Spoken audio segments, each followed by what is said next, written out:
Hello, beautiful souls. Welcome back to my channel. My name is Princess Leah, and this is your daily divine messages from Spirit. Tuning in for our final week of August for our weekly wisdom. When you're tuning into this message if you're tuning in at this current time, it is August 24th, but whenever this message finds you, if it resonates, then it is still your message, for energy is timeless. If you're new to my channel, welcome. I am an intuitive channel and tune into the frequencies of the gracious, omnipresent, divine God with the intention of learning how we can best and better do our part to heal the heart of the divine masculine and the sacred feminine through conscious love, understanding the road, the journey to conscious love is a lifelong journey, for our purpose is to experience joy, and our essence is love, divine love. So, if you're a returning family and friend, welcome back. Beloved, you know how we do. We're going to tap into our heart chakra sound bowl.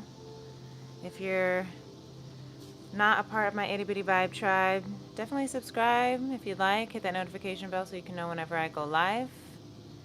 And we're gonna tap into the frequencies of our heart space. Any messages that come through intuitively are for you.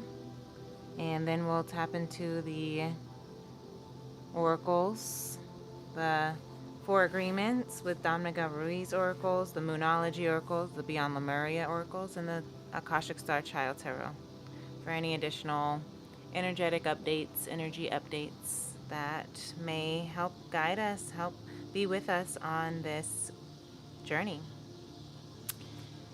All of this is just energy, not just energy, but it is just an intuitive interpretation of the energy that I am receiving. And I love the cards, as I feel that they are a fun, cute, pretty additional message. But I'm not giving you any information you don't already know. And the guidance that I tune into, you probably will already have heard them, because they are soul guidance within you as well. I'm just interpreting it or confirming. So, let's tune in, shall we? You can place your hand on your heart. You can close your eyes, take a deep breath, and we'll begin.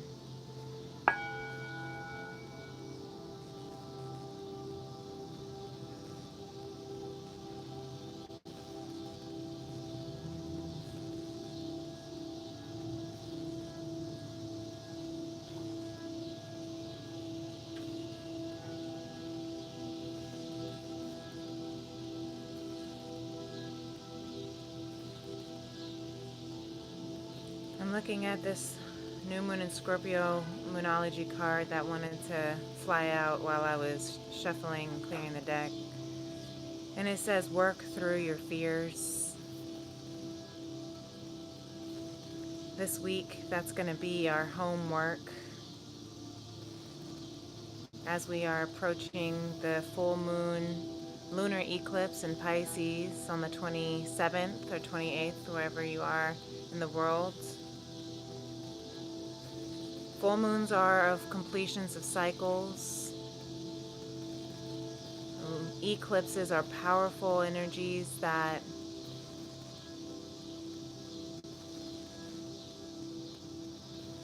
navigate us. I got distracted by this fly that landed on the camera. I don't know if you can see it or not.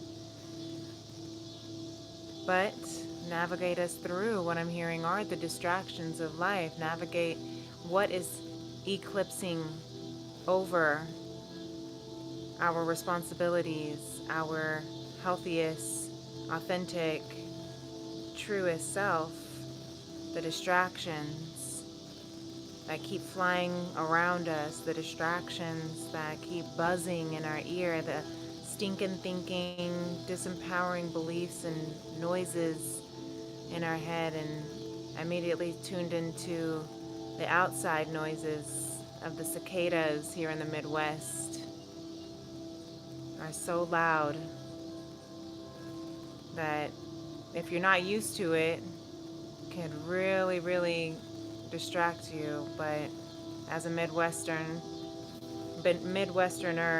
it's something I've learned to tune out until I become hypersensitive to the sounds around me. Maybe you're feeling hypersensitive to the sounds around you because this pre-shadow of the eclipse and the full moon, if you're sensitive, depending on how sensitive, you'll be feeling it if you're not already. You may have even been feeling it the last 30, 60, or 90 days, hung for confirmation for someone. So maybe you have been working through your fears these last 30, 60, 90 days, and this week you'll be tapping into a stronger dose, is what I'm hearing, of working through your fears. Or maybe you'll be working through your fears this week and you'll be noticing the payoff of that hard work. I heard a quote earlier that made me chuckle, but it's so true. The only way through is through.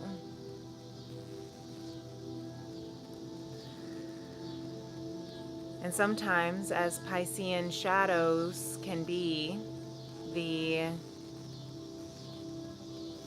dreamer, and when there is pain or fears that are overstimulating, overwhelming, the Piscean nature and its shadow aspect can have the tendency of numbing, escaping. And that can lead to addictions. That could lead to avoidance, running away, ignoring, procrastination. And so that's why it's important to work through our fears this week.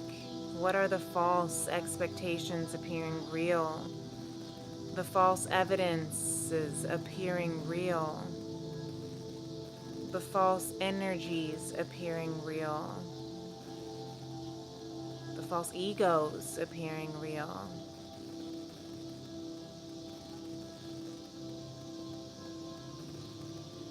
So that you can clear that cycle, end that cycle with this full moon, and come back to your spiritual intuition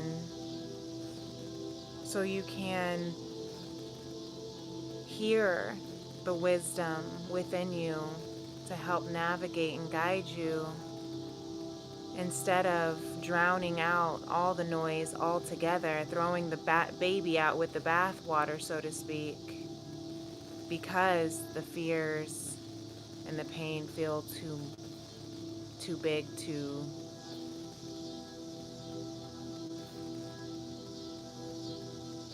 even touch. You might need some additional assistance, asking for counsel or downtime, rest, journaling to work through these things so that you can move through the other side, to the other side. I'm hearing everything that you desire, wish for, want is on the other side of your fears. And with this flying around the space, that distraction, those distractions can feel a bit annoying.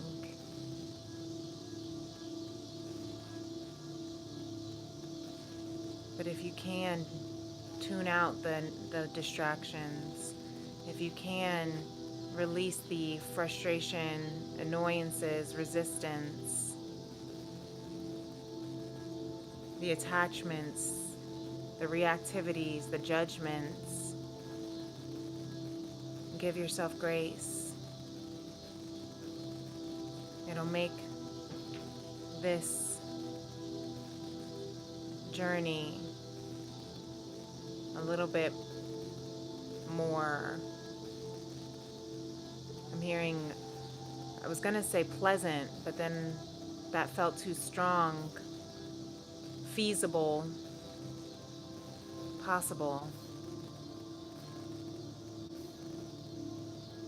You can do it. That's what I'm hearing from Spirit. Thank you, Spirit.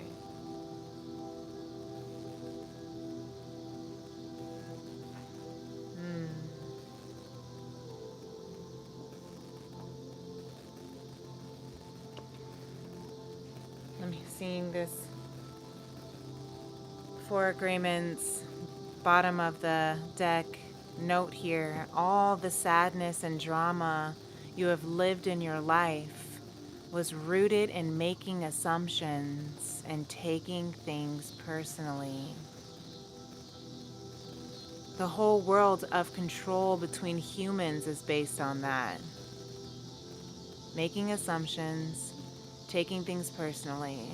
Take a moment and consider this. Where have you been making assumptions, taking things personally? I'm seeing where I have been. That is a personal message that speaks to me.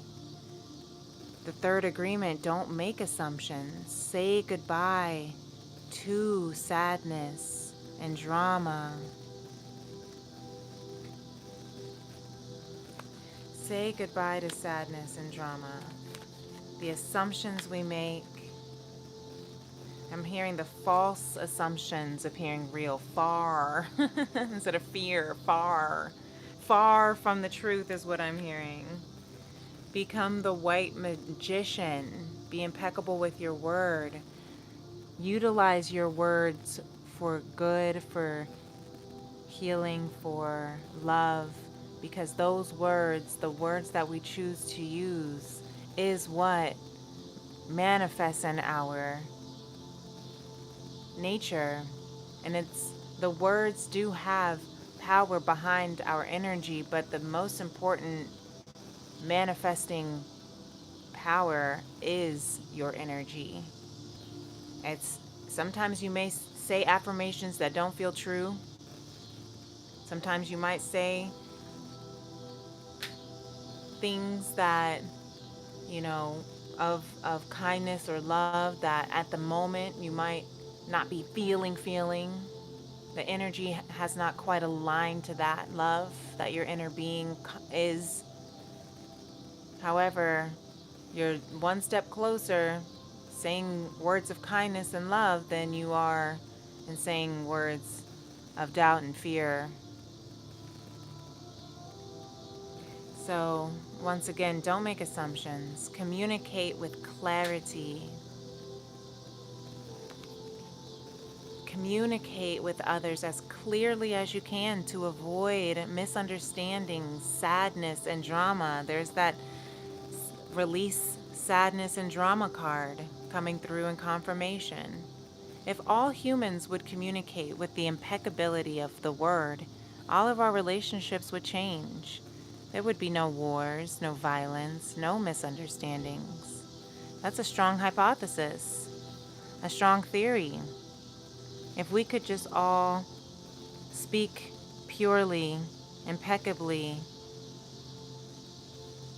all the magic you possess is based on your word, and you cast spells all the time with your opinions. You can either put a spell on someone with your word, or you can release someone from a spell. Release the need to be right. That has been a big one as well. When you believe something, you assume you are right, and you may even destroy relationships in order to defend your position. Let go of the need to defend. And I'm hearing the truth needs no defense.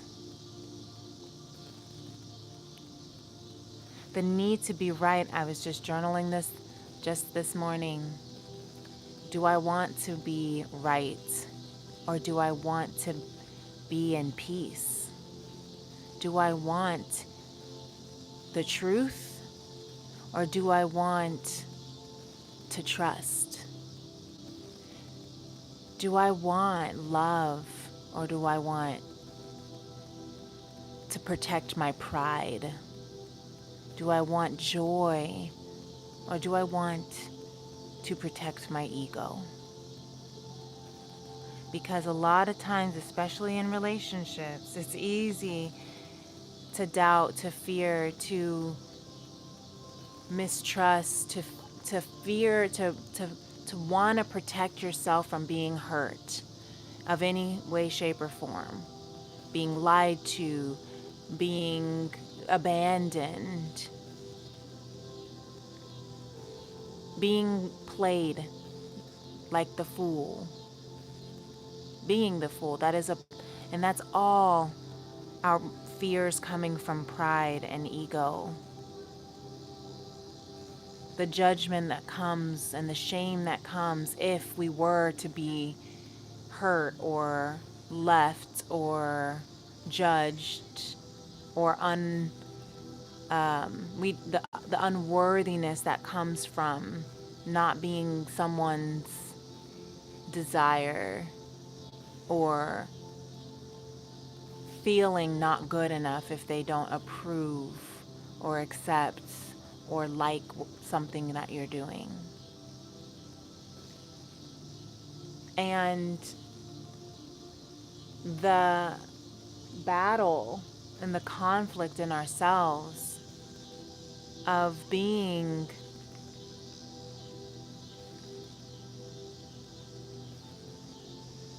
in love, allowing ourselves to let love in, to feel the joy and the bliss and the harmony and the trust,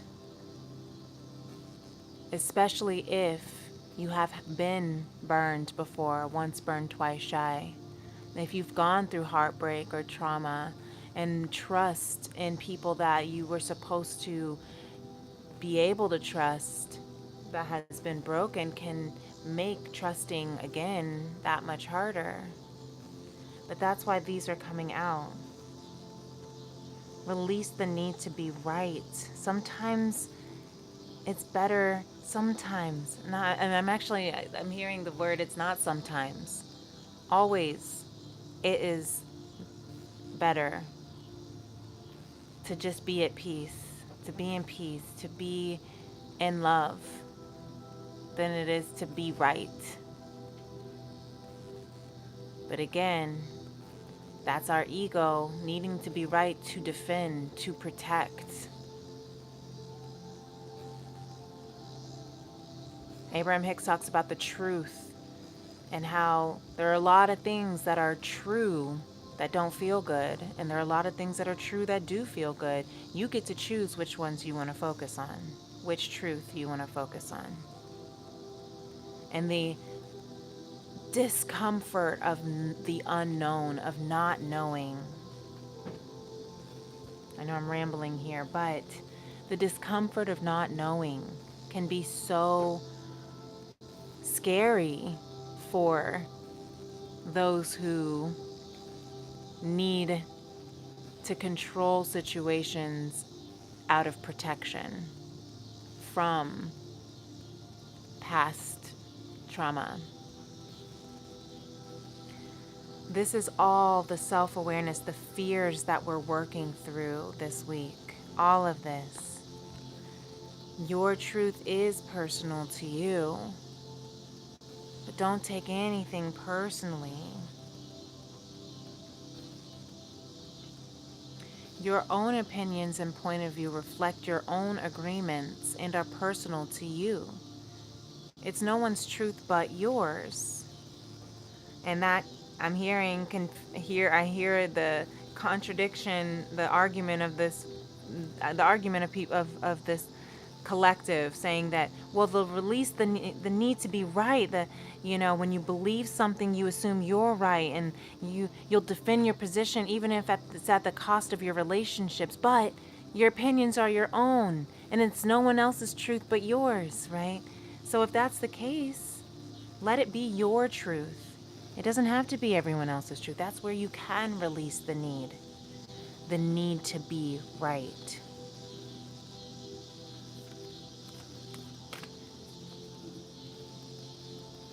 I'm actually feeling, I started shuffling this Beyond Lemuria card, but I actually really want to go into the tarot.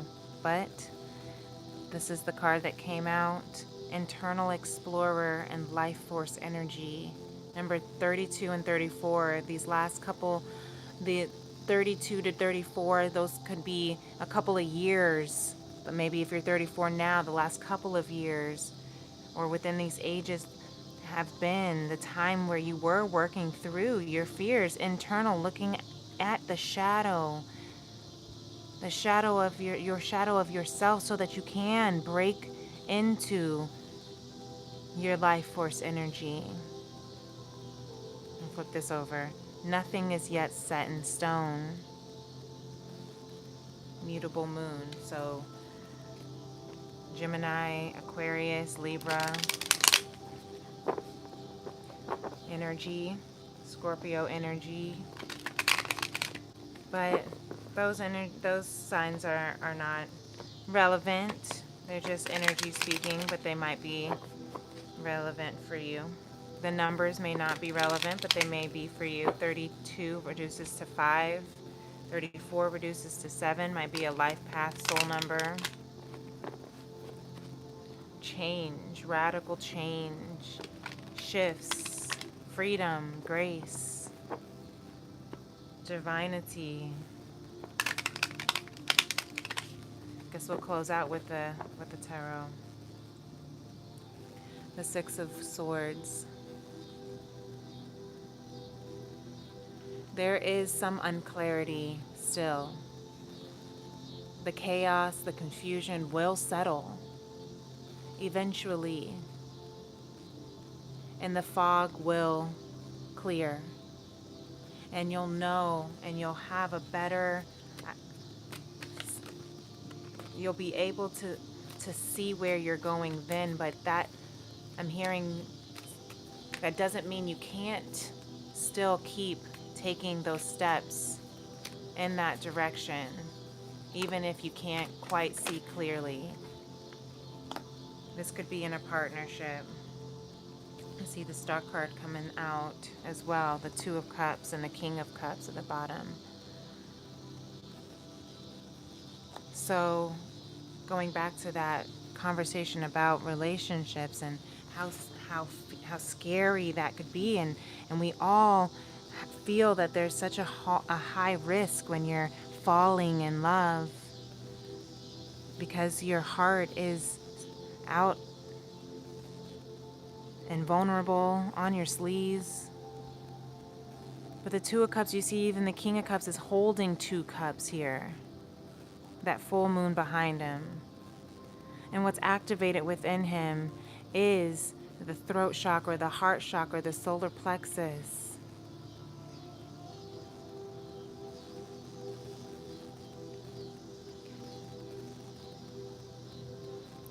Flowing. Partnership is about flowing. Honks for confirmation.